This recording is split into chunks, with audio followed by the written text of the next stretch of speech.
It's gone. It seemed to have stopped for some reason. Thank you.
Good afternoon and a happy St. Patrick's Day, of course, to everyone.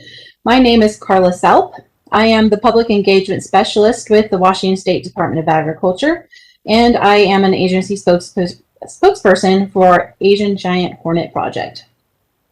I'm excited today to be moderating this joint press conference, which is bringing together so many agencies that have a role in the detection and eradication of Asian giant hornets from North America. This afternoon, we will be hearing from several agencies who will share their plans for the 2021 season. Speaking today will be Sven Spieschiger with the Washington State Department of Agriculture, Paul Van Westendorp with the British Columbia Ministry of Agriculture, Food and Fisheries, Anne LeBrun, National Policy Manager for Honeybee and Pollinator Pest Programs in the U.S. Department of Agriculture's Animal and Plant Health Inspection Service, Anna Childers with USDA's Agricultural Research Service Bee Research Laboratory. We will take questions after the speakers have made their statements. In addition, the following individuals will be available for questions as well. Gail Wallen with the Invasive Species Council of British Columbia, Timothy Lawrence with Washington State University Extension, and hopefully Chris Looney with Washington State Department of Agriculture. Washington Invasive Species Council expressed their regret that they were unable to participate today. However, their executive director, Justin Bush, is always happy to answer questions about the council's role if you would like to reach out to him directly. We are approaching that time of year when the public may start spotting Asian giant hornets, so we'd like to ask your help once again in spreading the word that every suspected Asian giant hornet sighting should still be reported, whether it's in Washington or British Columbia. People should report to the Department of Agriculture or the invasive species managers in their own state or province. Last year, half of Washington's confirmed detections and all of BC's confirmed detections came from alert community members, so the importance of participation from local residents really cannot be overstated. One last reminder, please keep your line muted to ensure the best sound quality for everyone. Sven, please go ahead and unmute yourself. All right. Can you hear me then, Carla? Yes, you can. Thanks, Sven. Okay, so thank you everybody for taking a few moments this afternoon just to hear about our plans. We have noticed we've been getting a few inquiries about what we're planning to do for 2021. So we thought we would take this opportunity to get everybody together and just let you know a little bit about what happened last year and of course what we will be doing moving forward in 2021. So obviously 2020 was a very exciting year for everybody, and that was for all of the citizens of Washington because we had so much help from everybody. Over 1,200 folks chose to hang traps and service them on their own dime, and this really helped us to get a very good understanding of what was going on in our state and allowed us to focus our resources and the resources provided by the USDA APHIS in an area where we already knew we had detected some hornets. And so thank you to everybody, first of all. Everyone's efforts ended up netting us 31 detections last year, with one of those public reports turning into a few subsequent trap catches and then the eventual tracking of a hornet back to the nest where we were able to perform the eradication. And none of this was possible without the teamwork of most of the agencies on this call today, and also without the help of the citizens and the folks who really stepped up and helped us to get the job done in 2020. So in 2021, we did actually learn a few things that we're going to be putting into the field, and a couple of those come from joint ventures with the Mount Baker beekeepers and a few other folks who were helping us test lures and other things along the way in 2020. And what we did learn is that a bait that we have used in the East Coast for many years in hornet trapping is just a simple mixture of 1 cup of brown sugar to 1 cup of water. And using this as a bait is a very exciting thing for our citizen scientists because orange juice and rice wine can actually be fairly costly, whereas a cup of brown sugar honestly is not all that expensive. And there's an added bonus if you're going to be a citizen scientist this year. If you choose the brown sugar bait, you can obviously, not obviously, but you can actually go to a 2-week service period, which means you would only need to check your trap every 2 weeks. The second thing we're doing with our citizen scientists this year, other than giving them the choice to use either the orange juice and rice wine versus the brown sugar bait, is that they will not be required to mail all samples in. WSDA felt it was extremely important to make sure the traps that we were recommending for use in the field were not killing a huge percentage of native pollinators and other insects that could be beneficial. And we did get enough information, and we'll be releasing that very soon, especially to share it with the trappers who participated. And we are very confident that we are not causing more harm than we intend to when we're going out to eradicate Asian giant hornet. And so those are the really big changes, is that citizen scientists will have a selection of bait this year. And if you choose the one, it's not only less expensive, you can actually get away with a 2-week service period instead of a 1-week service period. And that's a big step forward for us. Here at the WSDA, obviously, we learned quite a bit from our trapping last year, and Carla will make available a graphic of our proposed survey grids where we will be focusing our resources in 2021. We were generously awarded a Farm Bill Plant Pest Act 7721 grant, which will allow us to do hornet survey, tracking, and eradication, and we will continue with the efforts that we started last year. Obviously, we know an area to work in. It's mostly in northern Whatcom County.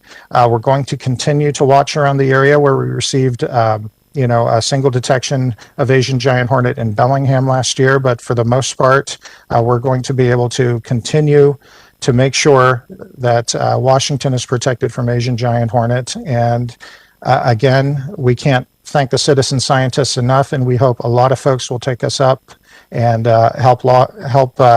help us keep an eye on the rest of the state by running traps themselves again. Carla, was there anything else I needed to touch on? No, I think that covered it. I did just put a link into the chat for those that have access to the chat function of the map that Sven referenced of the grid of where our maps will be, the map of where our traps will be. And it is also available. I added a link to our online press release, which is available at agr.wa.gov. If you go to the very bottom of the press release we sent out on Monday, there is now a link there to that map if you'd like to download that map. Anything else, Finn? Nope. I yield the floor to my esteemed colleagues. Okay, great. Next up, we will have Paul Van Westendorp with the British Columbia Ministry of Agriculture, Food, and Fisheries. Paul, go ahead and unmute yourself and go ahead and give your statement. Well, thank you very much, Carla. Thanks for the invitation. I think that it is worth, to start out with, important for everyone to understand that we don't operate in isolation. I am very, very grateful and appreciative of the partnership and the cooperation that we have received from our friends down south, because this is not just a BC problem or a Washington State problem. It is a collective problem that we try to address. For the coming year, for 2021, we of course base much of our activities on our experience from last year. And last year, here in the Fraser Valley, we have put out a lot of traps that we will put out again. And we had only very meager harvests compared to what you had down in Washington State. We had a grand total of 6 Hornets sighted, and those Hornets were all reported by the public. None of them were in our traps. So it means that the public at large, as well as numerous agencies and beekeepers and people in that whole entire area, play a critical role in the success of this ongoing survey. So this is what we're going to do again. We are going to put traps out, and again, I'm very grateful for the magic elixir that I received from Washington State. It is in particular a novel pheromone that we will also be using in some of the traps to entice those hornets to come into the traps. We will have a crew of people that will monitor this on a weekly basis. And hopefully we will be successful. And again, there are numerous agencies involved in doing this, and maybe we will have nothing to show for at the end of 2021, which would suggest that the Hornets don't like British Columbia. And I think we are just very happy with that if that's the case. I should refer briefly also to 2 other areas that were surveyed last year, and that was on Vancouver Island, where, of course, in Nanaimo in 2019, the very first Asian giant hornet was detected, and also a nest was detected and successfully destroyed. Since that time, no single hornet had been sighted or collected or anything. There are 2 key areas. It doesn't matter here in this conversation where they were, but of course one of them would be in Nanaimo, and none of them reported any sightings or any hornet collections. So we will do that again this year in 2021, and if again there are no reports of these Asian giant hornets on Vancouver Island after 2 years of absence, then hopefully we will be able to declare Vancouver Island free of Asian giant hornets. So much of our focus and attention will be on the Fraser Valley. I think that that's basically what we will be doing in 2021. Thank you so much, Paul. Appreciate that. Next up, we have Anne LeBrun with USDA APHIS. Thanks, Carla. So in December of 2019, the APHIS National Taxonomic Specialist confirmed WSDA's identification of an Asian giant hornet, or Vespa mandarinia. In response to the detection, APHIS has worked closely with WSDA to provide funding, technical expertise, methods, and technology.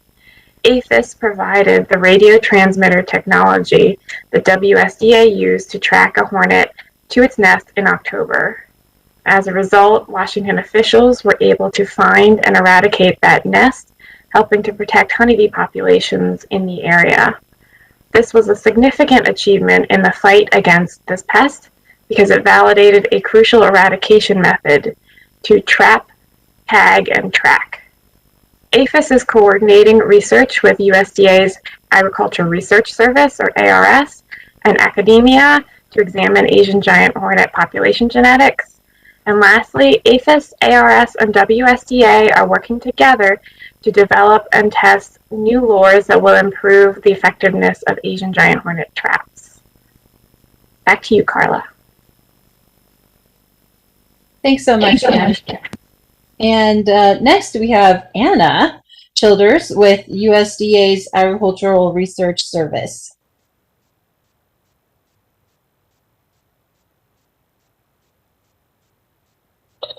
Sorry, Anna, you'll need to unmute yourself. Thank you, and thank you again for the invitation.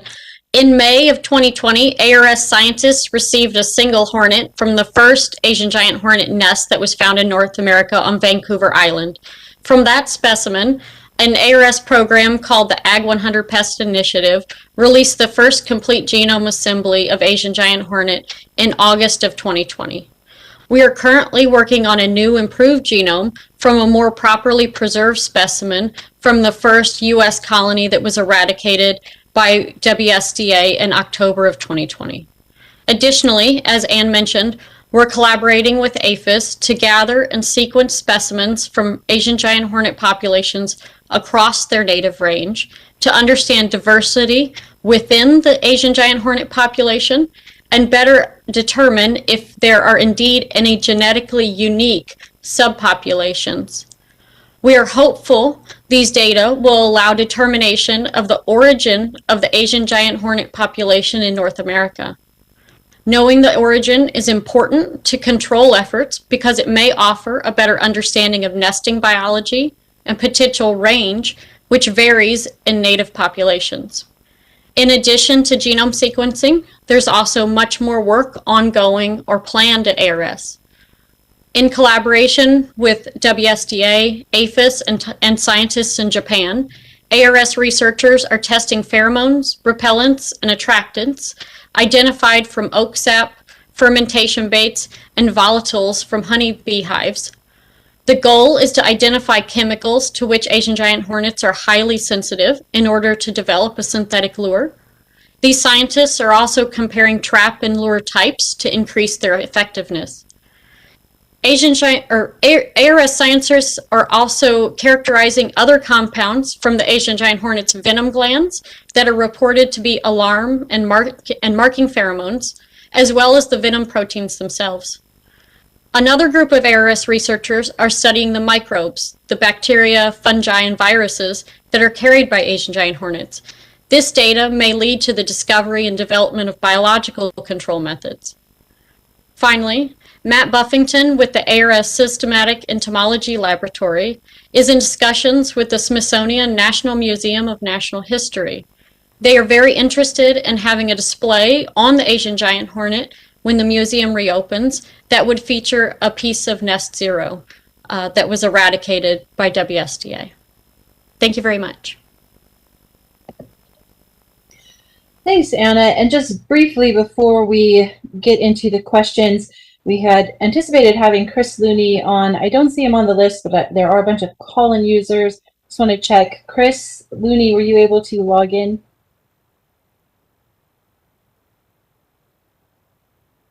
Doesn't sound like it. So I apologize that. It sounds like something must have prohibited Chris from being able to participate. So it doesn't sound like he will be on and available for questions. But we will be taking questions now, and a couple of reminders. Please do not unmute your own line. I will unmute that for you. If you have a question, please use the raise your hand function, and I'll call on you, and then at that point I'll unmute your line so you can ask your question. And then you can always ask questions using the chat function. I saw one already that asked Sven to say his name again, and so it's Sven Spieschiger. And when asking your question, if we unmute your line, please identify your news agency and let us know whom you're directing your question. So go ahead and use the raise your hand function if you have a question. We'll start with Craig McCulloch. I'm going to unmute your line, Craig. Oh, I apologize. There we go. There we go. Can you hear me? Yes, I can. Go for it. Awesome. All right. I'm using a laptop I haven't done this on before, so hooray. The question I have for all of you, in particular to Paul, is with the border restrictions and COVID-19, how has that impacted what you're doing, and what role is that border closure playing in all of your efforts? Again, that's for Paul and for anybody else who wants to comment. And I'm asking this question on behalf of KNKX Radio. Well, Greg, yes, the border is an imaginary line. And look, we thank God there is such a thing as FaceTime and phone calls and everything else. And even the Postal Service are quite excellent in delivering products and materials so that we can coordinate some of our activities. And for example, I have written down the recipe that Sven just popularized about half a cup of, or 1 cup of brown sugar and 1 cup of water. This is what we're going to do.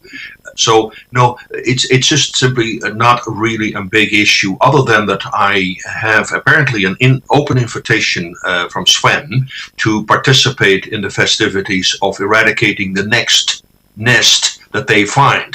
And of course, it is a reciprocal offer, and that if we find a nest out here, he is cordially invited to participate in it. Whether or not this is going to work with the border, we do not know, but I think I have full confidence in it eventually being possible for us to visit each other. Thanks, Paul. Sven, did you have any comments on that, or Ann or Anna? No, not really. Actually, Conrad Berube was able to get through the border and visit us to give some of his expertise.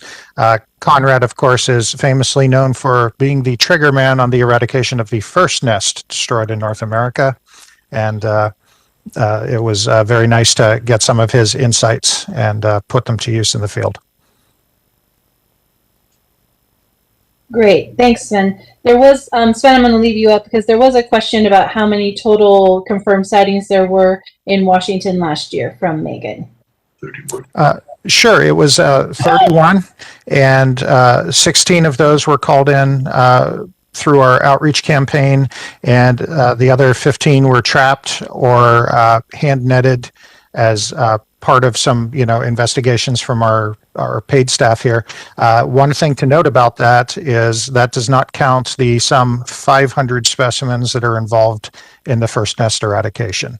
So, two very distinct things. There were about 500 specimens of all life stages associated with the nest, and there were about 31 detections total through outreach and our trapping efforts. Great, thanks, Sven. It says St. John Alexander, maybe it's Alexander St. John. Go ahead and ask your question. It says unmute me. Is that all right there? You got it? Yes, I'm sorry. When I click unmute you, it says it's sending a request. So you are good to go. We're good to go. No, it's okay, Carla. It's St. John. It's a weird name. I should have put it down phonetically. My question is, of course, it's called the murder hornet, and it sounds like, I know Paul's going to laugh. There he is. He's shaking his head now. But, we heard that you might want us to put up nests in certain spots. Is that what you want us to do? Pardon me. Do you want us to put our own traps up? And is there any danger? People are going to ask that. Are there any dangers if I put up a trap around my house? If I can answer the question, of course, if there is direct exposure of you to an hornet's nest, and particularly when you happen to disturb it, there is absolute serious personal danger to your health and well-being. But I really invite everyone to look at this in context. The Asian giant hornet is an apex predator. And by definition, apex predators are not very densely populated in their natural range. They will be there, and they are very dangerous when you actually run into them, but the total density of it, the number of them, is going to be very limited. And it is, in fact, one of the main reasons we have so much trouble finding these darn nests, because there are such a few of them around.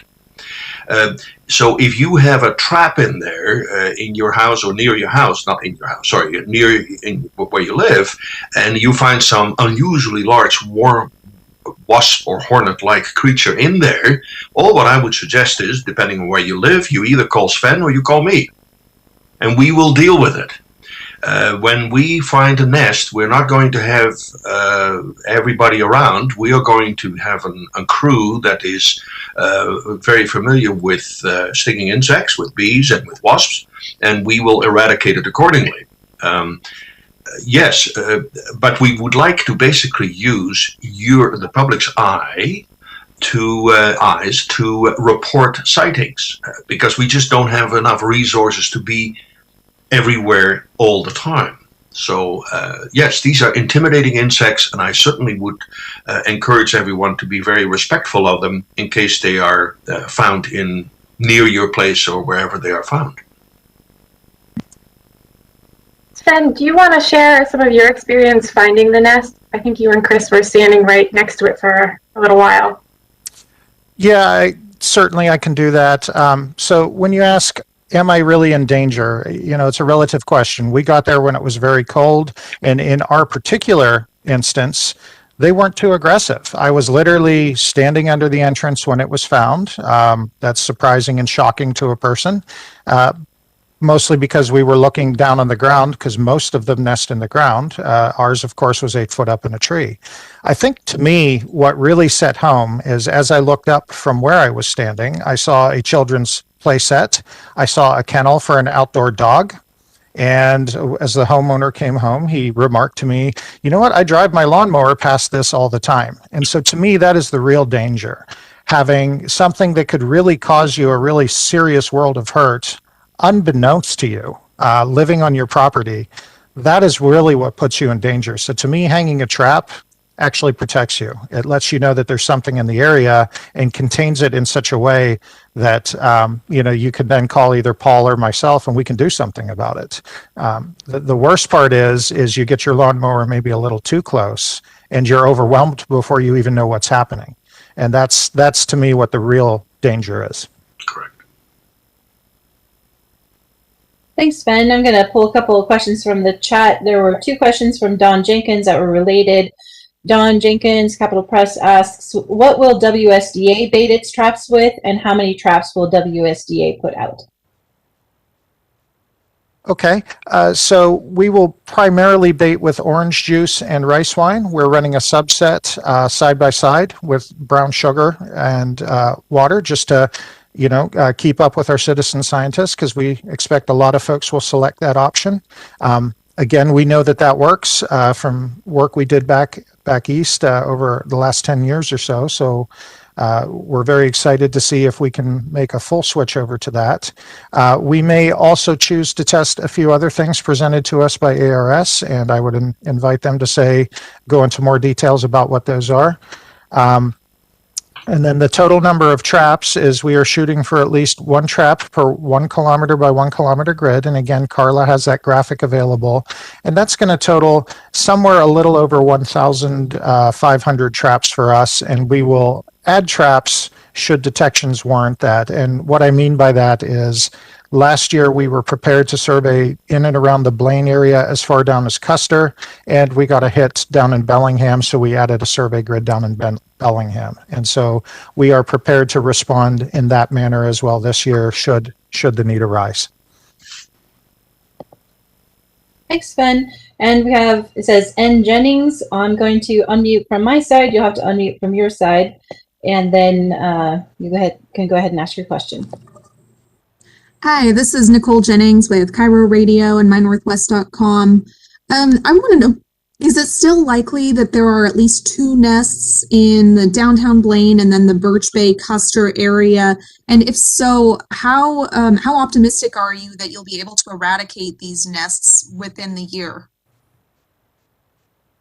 Okay, good question. So let's talk about the life cycle a little bit. As a nest progresses through the year, towards the fall, it will produce breeding casts, so new queens and males.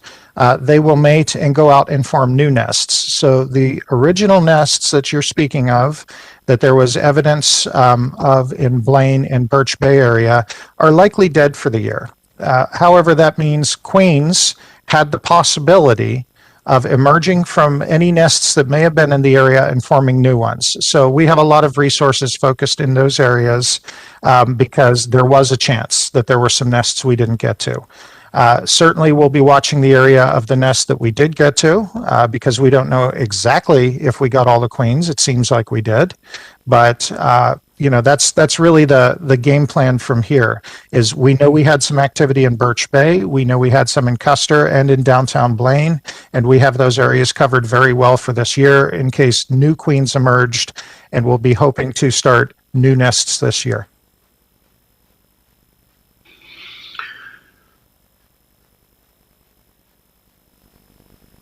My apologies. I was trying to scroll up to some of these questions in the chat. There was a question about how many sightings were there in BC last year and how many traps will be put out this year. Yeah, I'm following the same chat discussion. There are a couple of things out here. First of all, about the whether or not the public can participate in putting out traps. By all means, they do, and in fact, we encourage beekeepers in the whole Fraser Valley, and there are in that target area that we have been surveying close to the border. There are approximately 170 beekeepers, and we really enjoy taking advantage of their expertise because they are familiar to recognize the difference between a sawfly and a hornet, or between a horntail and a hornet. So we really like to use their expertise and their familiarity with these insects, and of course also their familiarity with stinging insects in particular. So we encourage those to put traps up, and these are bottle traps. Furthermore, we have various agencies from municipalities and parks and rec people and invasive species councils and First Nations and you name it. We got just about everybody involved to look for these things. So, and anyone could certainly put up traps. We have a very simple design with a converted or changed 2-liter pop bottle, and that would suffice as a good wasp trap or a hornet trap. Last year, along that border, there's a grid system in place. We put up about 60 traps. And as I mentioned earlier, none of them were ever occupied with a hornet, and we will increase this number this year simply because of the increased activity that is taking place in Washington State. We just want to make sure that we are doing basically a similar follow a similar strategy that Washington State does. We of course have here the Fraser Valley is obviously a geographically distinct area. We do not believe that these hornets are likely to move into the evergreen forests simply because their food sources will be diminished compared to what they find in the Fraser Valley itself. We therefore also believe that there is a diminishing rate of risk, if you will, with them spreading farther east into British Columbia, simply because there are so many climatic zones that they would have to overcome. And I also like to emphasize, because of the public's involvement and so many other people, that collectively at the end of the year, the human predation, if you will, the pressure of human predation will be very substantial. In other words, for any of these hornets to think that they will be successful in wintering or surviving a nest is greatly diminished because so many people will report the sightings, and it will result in the destruction of nests. So I have a high level of confidence with everyone's involvement to control this invasive species. And just continuing on that, there was a question about whether there's any funding allocated from BC this year. I didn't hear the voice very well, but if you are talking about funding, there is no particular limit that has been placed on my head that says you can only go so far. Here in British Columbia, we will do whatever it takes to make sure that we will address this issue appropriately. Great. And if you could remute your line, Paul, that'd be great. Yes, thank you.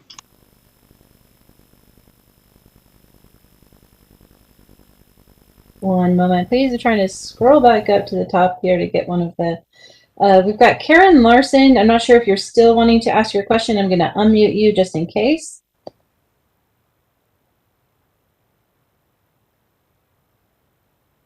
Karen, you are unmuted,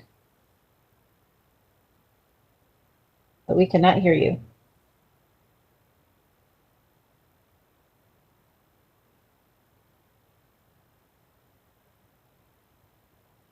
Okay, Karen, we couldn't seem to hear your question. If you might be able to send it in the chat, we can try to answer it that way.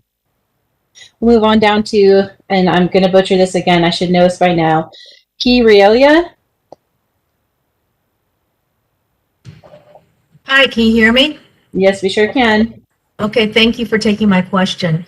I'm not sure if I need to direct this toward Anna or Paul or Sven, but I was trying, my question is, has there been a genetic link established between the Asian giant hornets found in BC and the ones found in Whatcom County / Washington State? Thank you. I can address this a little bit. So certainly Paul was kind enough to lend us a specimen or two from the Nanaimo nest, and there is actually a study published where we compared that with the specimens from Blaine in 2019, specimens from Korea, a specimen from Japan, and a specimen from China. And the results of that paper basically indicated that the specimen from Nanaimo, British Columbia was a closer match with those found in Japan, and the specimens found in Blaine in 2019 were a closer match with those found in South Korea. We also went ahead and tested basically every specimen that we got in Washington last year that was part of the detections, and all of those are a genetic match for the same ones that we got in 2019 in Blaine. And can't really draw too many conclusions for that other than it seems like the nest from Nanaimo is different from the other nests we're dealing with, and we don't know anything about like the Langley and Abbotsford detections in British Columbia yet. And Paul, maybe you can fill us in on where we are with those right now. Yes, thank you. In addition to what Sven just mentioned, I think what is really important and more significant is not so much to focus on the genetic makeup of all these different hornets per se, but what is more significant, in my view, is that it involves separate introductions of these hornets into the Pacific coastline of North America. And it means that here in British Columbia and in Washington State, and perhaps farther south as well, not to mention eastern Canada and the eastern seaboard altogether, that we will be prone to future introductions of these kinds of invasive species. And I think that is really where much of the focus should be at some point, particularly in respect to controls of maritime shipments that are coming into our harbors. I think that is where, if I can call it a threat, but that is where the source of much of this material is coming from. So the genetic, the subspecies issue is very interesting from an academic perspective, but from a managerial perspective, an exposure perspective, it highlights the fact that we are subject to future introductions. And I think that's part of the project that APHIS and ARS are working on to gather more specimens from different parts of the world and sequence those. So you heard Sven mention a handful of specimens that were included in that study. And so we'd like to collect more specimens to better understand the genetic diversity of this particular species so that we can understand if they were separate introductions or if they were likely to be separate introductions. So that is one of the projects that we are working on this year. Thanks. Yeah, and I'll just say to echo what Anne's saying there, that there's understanding that Asian giant hornets are actually a commodity within Asia disrupts their natural boundaries between subpopulations, which complicates this analysis. And understanding where a particular introduction may have come from. But that's why our work to establish reference genome assemblies is important, as well as this larger initiative gathering samples within North America, as well as all of the native range within Asia, in order to map those to those references and understand how much diversity is present, so that we can kind of get a better sense of whether there are truly distinct populations. And that's where this effort is going, so that hopefully we can make a more definitive statement about whether there have been one or more introductions, and then we can carry that back to understanding the biology. Like Sven said, most Asian giant hornet populations are understood to nest in the ground, and there is one population that is understood to nest in trees. But I don't think that we can definitively say how opportunistic that is, and how frequently within any given population they do or don't nest in alternate places. And so this is all just active research area at this time. Thanks so much, everyone. I don't know if Sven wants to take this one. There was a question about when Asian giant hornets, which months Asian giant hornets are most active. Sure, I can handle this really quick. So Asian giant hornets spend the winter as a mated or an unmated queen, usually in a protected cell. In fact, I'll answer a second chat question by saying we think that's probably how it got here. They wanted to know what life stage. We believe it probably hitched a ride in some sort of commodity as a fertilized queen that was looking to spend the winter. They start to emerge as early as this time of year, and found their own nests as a single queen. And so any queen that's detected by the public and taken out of commission by collecting it basically destroys the chance for another nest to be formed. They will start to form a nest in early spring and throughout the summer, and eventually they will successfully rear a number of workers. The number of workers will increase greatly when those first set of workers kind of take over the duties of foraging and bringing food and building the nest, and allow the queen to focus on egg laying. At this time in the summer, we think about July into September here. This is when the colony really starts to, increase in size. And then at some point towards the end of summer into early fall, they will make a switch over to kind of an active search for protein to help start rearing the next set of breeding cast, which is what we encountered when we eradicated our nest in the late fall of 2020.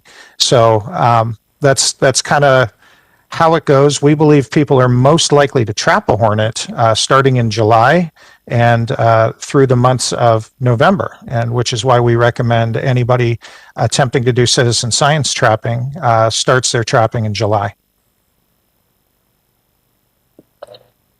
Thanks, Sven. I think this might have kind of been answered. I'll keep you on there.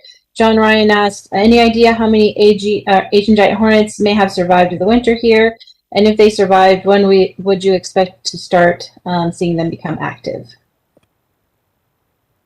Again, we would see queens start emerging any time now on warm days, and they'll start the activity of founding new nests. It's impossible for us to know how many may have survived the winter, as we don't actually know how many nests were out there.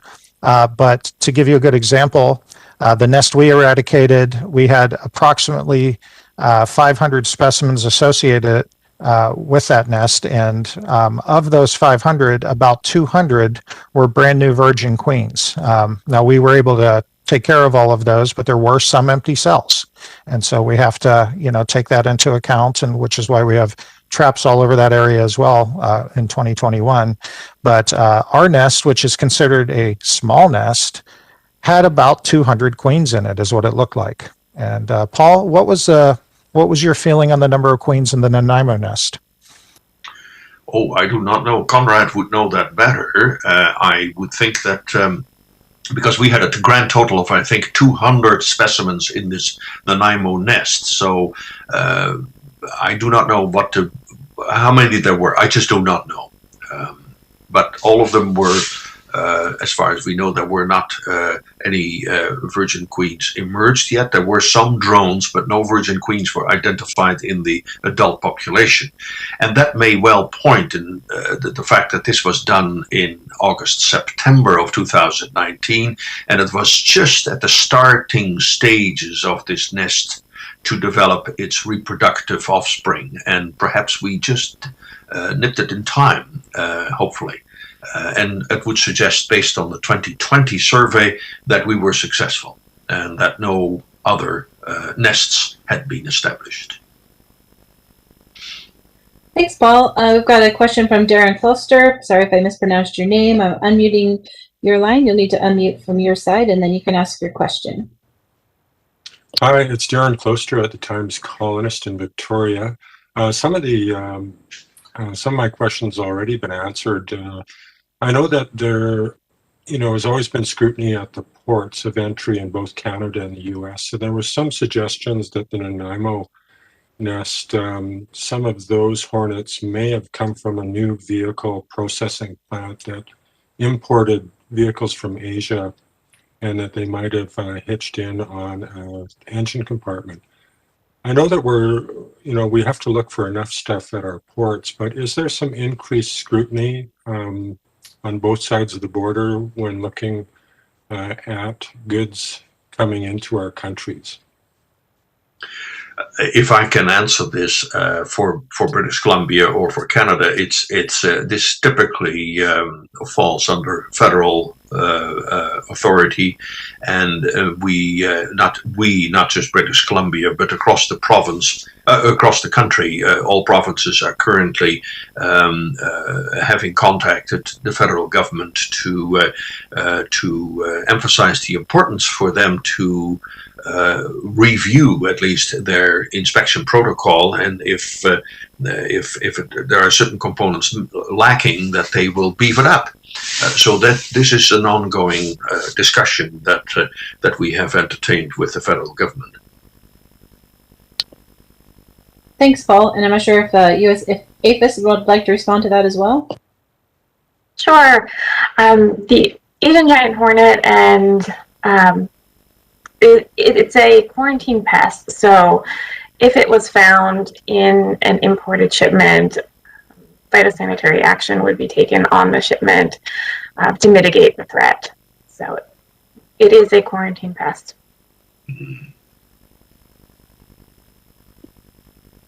Thank you. Back to a chat question. Does WSDA plan to make any changes in how it tracks a hornet back to the nest? And I also just wanted to note for everyone, Chris Looney has joined now. So if you do have a question for Chris Looney specifically, he is now available and can take questions as well. Okay, so regarding the tracking, we had started out with Bluetooth tags. The real benefit there being that should we lose the signal, anybody with a cell phone could log in and help us out. But we really felt that signal was not strong enough, so we made the switch over to VHF radio tags. And during the pandemic, it actually takes 8 weeks to order those. So luckily for us, APHIS was able to come through and overnight a set raring and ready to go, and it worked out very well. In the meantime, the ones we had actually ordered have arrived, and so the change is that we will be using radio tags from the get-go. Rather than dental floss, we will probably switch to Kevlar thread. We had noticed that one of the hornets we tied a tag to chewed it off as she was sitting just a few feet from our table, and just asking Chris, it's really annoying to try to tag or tie a tag onto a hornet. So to watch her chew it off in a few seconds is disheartening. And so the Kevlar thread is a suggestion from our friends in Jersey and Great Britain. They use this in their program. And we'll be running 3 units tracking the same tag, which is kind of nice. So that should basically enable us to triangulate it or even locate them even faster once they've been released. But the big difference for us is the signal carries further and it lasts a couple of weeks versus 12 hours. And so that lifts a little bit of the pressure off us. If she gets out of the area, we have fewer things looking for it, but we can find her from a longer distance, and we'll have 3 units going instead of just 1 in 2021. Thanks, Sven. Karen got her question in the chat. She asks, do the experts feel like you are winning the battle against Asian giant hornet, especially in British Columbia? Absolutely. Why would you think otherwise? No. Look, this is going to be an ongoing challenge, and at this point in time, it is hard to define success, or I don't consider it failure at all, even if it manages to establish itself out here. This is a formidable task, and it's as what Sven just mentioned about the modern technology of radio tags and everything else. That's great.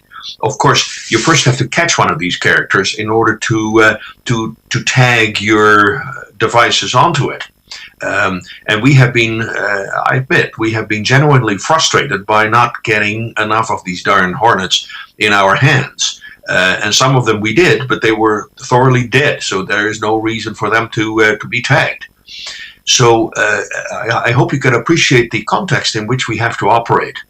As I mentioned earlier, these are apex predators, and there will be, under the best of circumstances, only very few of them around. And so the line between successful establishment and non-establishment is very difficult to conclude. At this point in time, we have full confidence that with all the efforts that we put in, together with what is happening in Washington State, that we have a half-decent chance of being very successful. Time will tell. And even if indeed they do establish themselves, again, what I was referring to earlier, human predation on these hornets will be so terrible that they will always have a rough time to establish themselves. Now, one thing that I like to add to it is that we have here in British Columbia a whole set of climatic zones that are proverbial barriers, if you will, for these hornets to be successful farther east. They could possibly go and travel farther east, but given their behavior and their favorite nest sites and the kind of prey that they feast on, will make it difficult for them. So our focus is very much on the Fraser Valley, because that is a very ideal environment to establish themselves in. I sympathize with my Washington friends, because they have a much larger area that, particularly further south, that could be conducive to successful establishment. So, yes, but at this point in time, we have no reason to believe that we will not be successful. Great. Washington, I love that. Paul, can you mute your line for a second? Hold on one moment. I didn't hear this properly.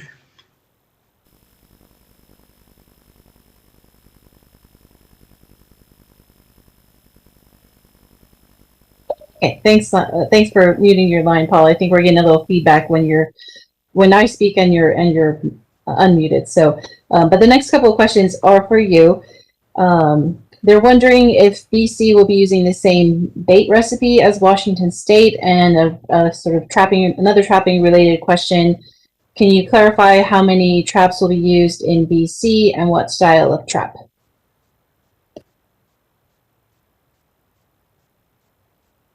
Paul, you're muted. The traps that we have been using came from the Ministry of Environment that have been used for other purposes. They were the easiest and the most successful to use, successful in relative terms in terms of handling them.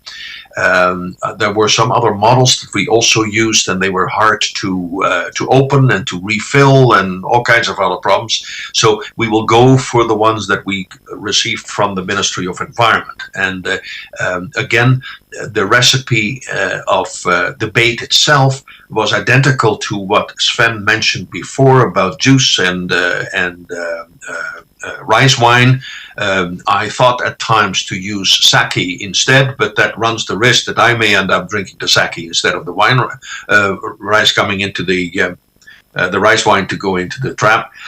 The point is that we we have based these recipes on what was used in Japan, and that is why, as I mentioned earlier, we were so excited about that in Washington State they had developed some pheromone products that hopefully will be highly attractive to these hornets. So that is what we will be using as well. So much of the strategy that they are using is going to be the same out here, if I answered the question properly.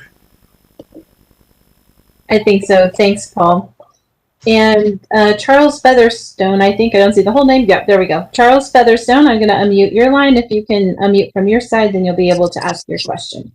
Good afternoon, and thank you for this. I really appreciate it.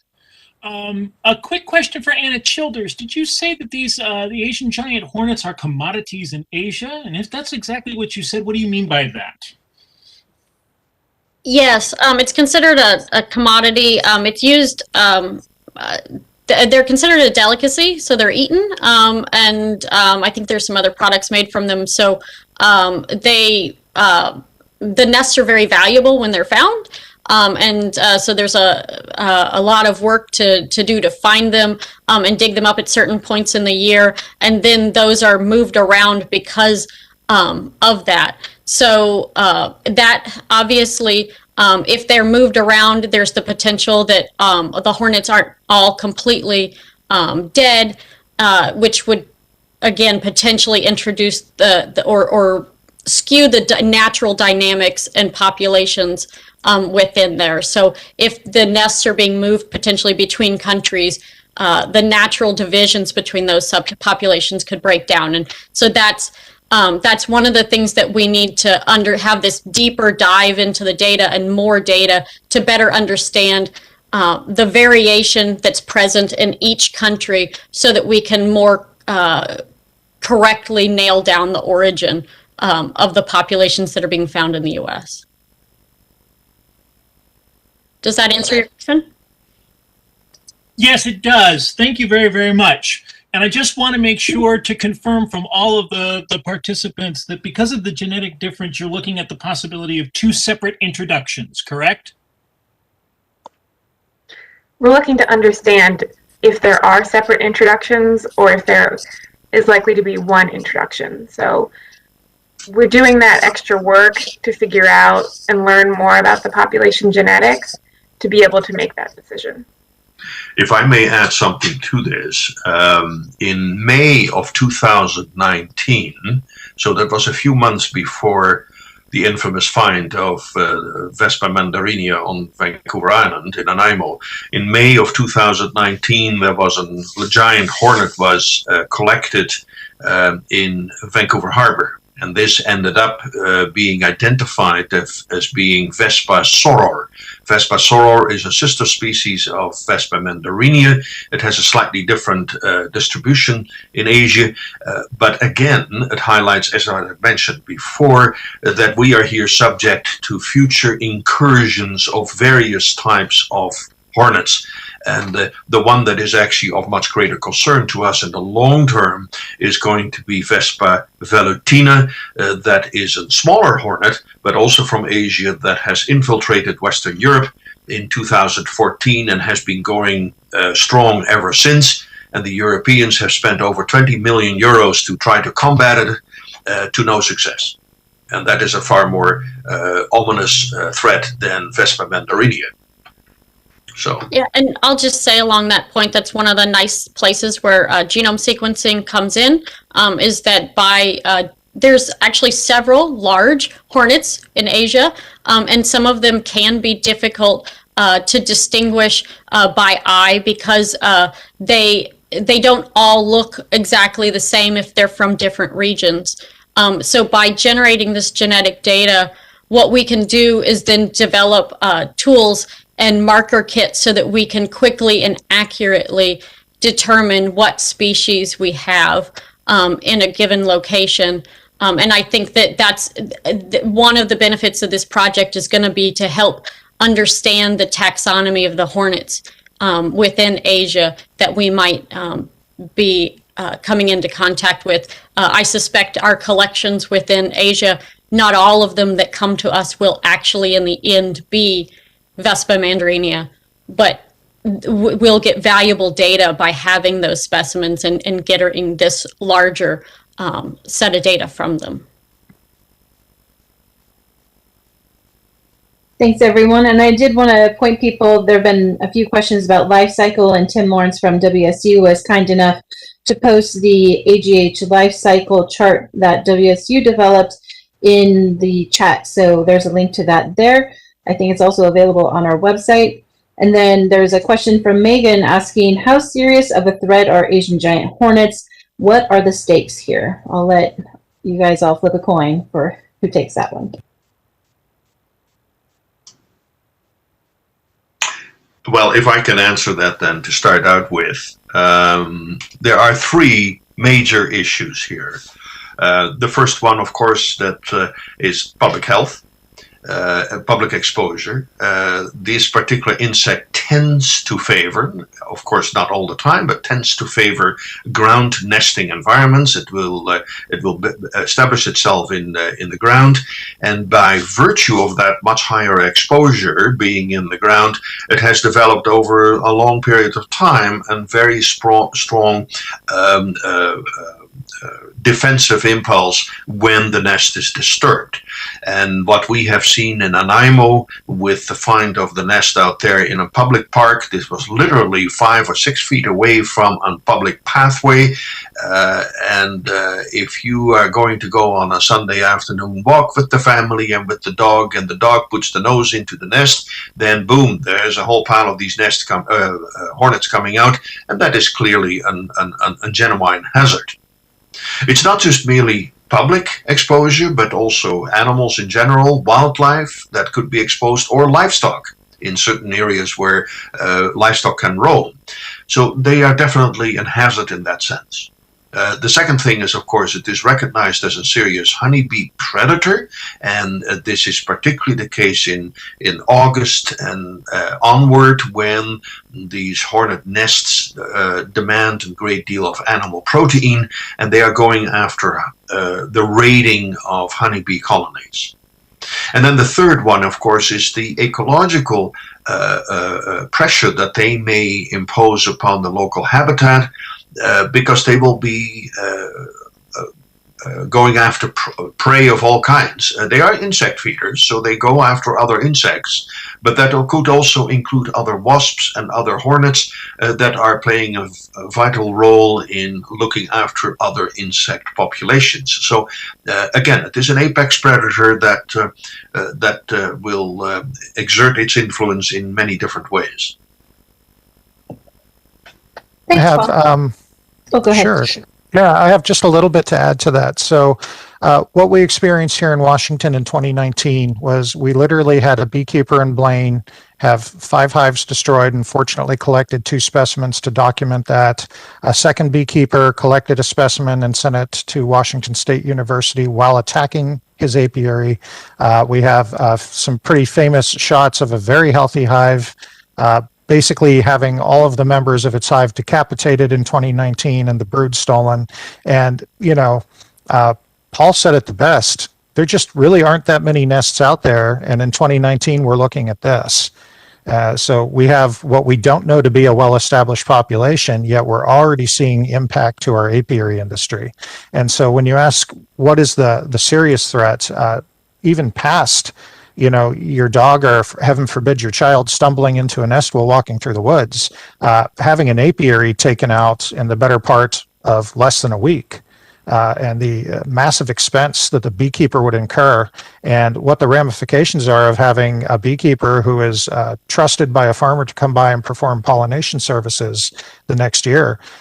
There are some cascading effects to agriculture that are actually really severe. And it's honestly, at least from WSDA's perspective, this is not a species, Asian giant hornet, that we want to tolerate here in the US, and certainly not in Washington State. So I feel a little stronger about Paul's number 2 portion there. And then, of course, the ecological part was demonstrated to us full force in 2020, when the original homeowner who turned in the specimens that led us to detecting the nest basically collected them preying on wasp nests in his home and under the eaves of his home, and got some very nice photos of this. So we already know they're starting to impact some of the community. Now, as it turns out, the nests he was feeding on are invasive, not really invasive species, but non-native wasps here anyway. But that just goes to show that we don't know what kind of consequences that would have if Asian giant hornet was to become well established and take out, say, all wasps in the area. We just don't know what the impacts of that would look like. Certainly, when you remove one of the species from the ecosystem, it's going to have impacts. We just don't know what those are at this time. But my policy is let's not find out, because Asian giant hornet isn't supposed to be here anyway. And that's where we are with it. Great, thanks, Sven. Grace Lim, I'm going to unmute your line and you'll need to unmute from your side so that you can ask your question. Thank you. This is Grace Lim from Q13 News in Seattle. I have two questions I think Sven can answer. The first one is, I spoke to some beekeepers and they are setting up experimental traps using grape juice and calpis. I don't know if I pronounced that correctly. Can you expand on that? And then the second question is, if we don't eradicate the Asian giant hornet this year, is there some concern that they could spread south? Thank you. Okay, so the first question. Yes, so we've been working with a beekeeper in Japan, and he traps every year. He traps for queens and workers and throughout the year, and he suggested a grape juice and calpis, which is CALPIS, is a fermented yogurt drink that is popular in Southeast Asia. It is for sale in some of the local grocery stores here. It's a little pricey for the American pocketbook, actually, but this is part of the recipe he uses. And then, of course, we also add the rice wine to that. And that is something that I ran as a test last year, as a suggestion from our beekeeping friend in Japan. And it had a slightly higher catch of some of our native vespid species. And we also had a few beekeepers in the Whatcom County area. One in particular had set up a whole line of traps testing this against orange juice and rice wine. And he also found that it had a slightly higher capture. Now, it's important to note that neither one of us collected Asian giant hornet with this, but because our Japanese friends swear by this mixture, and because we did a small trial last year and had some success with it, we felt that it was probably a good idea, since these ingredients are available here in the States, even though it's a little pricier to run this type of mixture, just to get a good baseline study done. And so we've asked for some assistance from the Beekeeping Club in Whatcom County, and some other beekeeping clubs in the state, and a few of them have taken us up, and we'll be working with them just to do some testing side by side with what we typically run. And that's, we would always prefer to go with what we know works, which is the orange juice and rice wine, but continue to look for things that are better, and that's part of that study. And then if you would not mind repeating your second question, I've talked so long that I forgot it.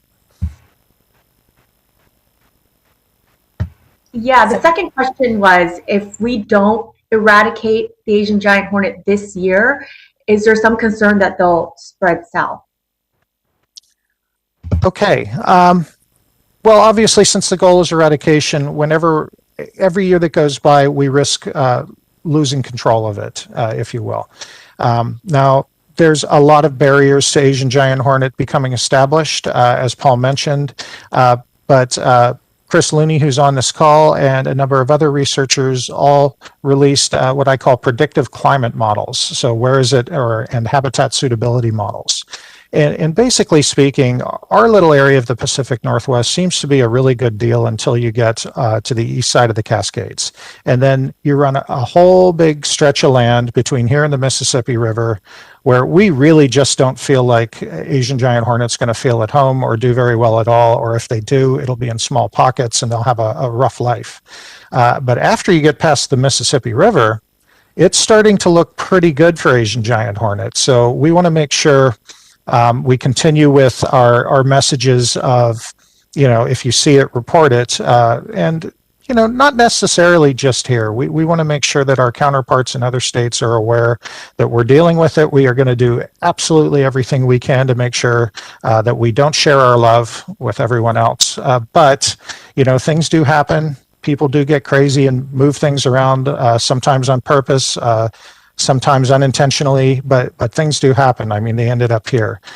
So our biggest concern is making sure that we're protecting agriculture all over the rest of the country. And yes, there are some areas south of here that are very suitable. So the pressure on us is always to eradicate as quickly as possible. But we also understand reality. We will continue to work at this as long as it is still practical to do so. And I've been asked this question many times. When I start seeing this pop up in multiple counties, multiple sites, that's when we'll know we've lost it. But right now, we are really still just in northern Whatcom County and unfortunately in Paul's backyard. And so from us, we are optimistic and we're going to keep at it. We may not get them all, but we will get as many as we possibly can. Thanks, Sven. And there's sort of a related question from Nicole Jennings. How likely is it that Washington entomologists will catch all of the Asian giant hornets this year? As likely as it can be. I assure you we will expend every effort and every resource that we have to make it happen. And, ultimately that is our goal. My personal thought is I would love to run a trapping program and catch absolutely nothing. And I would love Carla to work countless hours getting out the word and receive 0 reports. That's what we would love to get in 2021. But I'm also not naive. We will probably find some, but it's as likely as we will make it. But like Paul said, it is a daunting task. Thanks. And even though it is a daunting task, we do have a great team working on this, both from the federal side and on the state side, and then also in British Columbia. So we have our best minds really working on this and really working together in a very collaborative and productive way. Thanks, Anne. Appreciate that comment. And Sven, I do look forward to working those countless hours to get the word out there. But all of you are helping us, and we appreciate you participating in this press conference. I think we're getting down to the last couple of questions here. Tim Lawrence, your hand is raised. I don't know if you have a question or a comment, but I'm going to go ahead and unmute your mic. I have a comment, and it goes this as a comment about impact on agriculture. I don't disagree there. The potential is there, but I think that we should not go too overboard. It's important to know that the literature states that the so-called slaughter phase on honeybee hives is relatively rare. It is not something that occurs that often. And some of the reports of Asian giant hornet destruction can be attributed to other factors. I found a colony with massive numbers of dead bees, all of their heads decapitated on Whidbey Island just this week. So things happen, and it's not necessarily causation of the Asian giant hornet just because you find lots of dead bees. So I think we just need to temper the overall impact that it's currently having. It certainly has the potential to be a problem, but it is not there. In regard to its effect on larger agriculture, beekeepers are very good at mitigating. And your raspberries, your blueberries bloom earlier in the year. Most beekeepers who are migratory will move their bees out of the area and not have a negative impact on agriculture as a result. So I just think we need to temper that concern, but understand that the potential is real. So, if I may add something to that, is the fact that I tend to concur with you, Tim. Beekeepers are extraordinarily innovative in the devices that they develop in order to stave off these predators. And I have been, quite honestly, inundated with all kinds of wild suggestions, from trapping devices to you name it under the sun.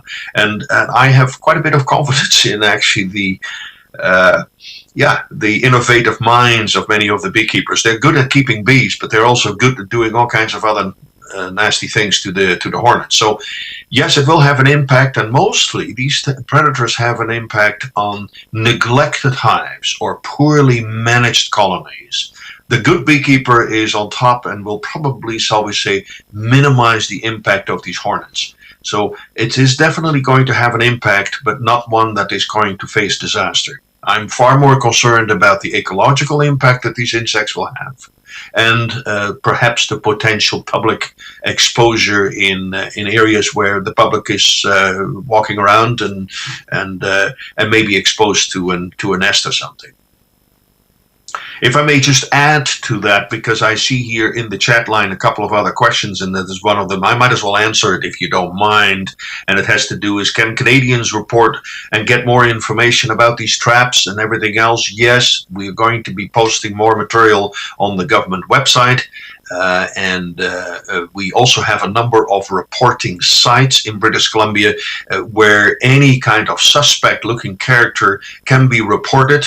And I recall from the 2020 year that my schedule was totally upside down, because I spent just about every day through much of 2020 for 3 or 4 hours answering reports that came in of people that detected a yellow jacket or a lovely bumblebee or all kinds of other things. And we don't want to discourage the public to report these things, so we respond to them.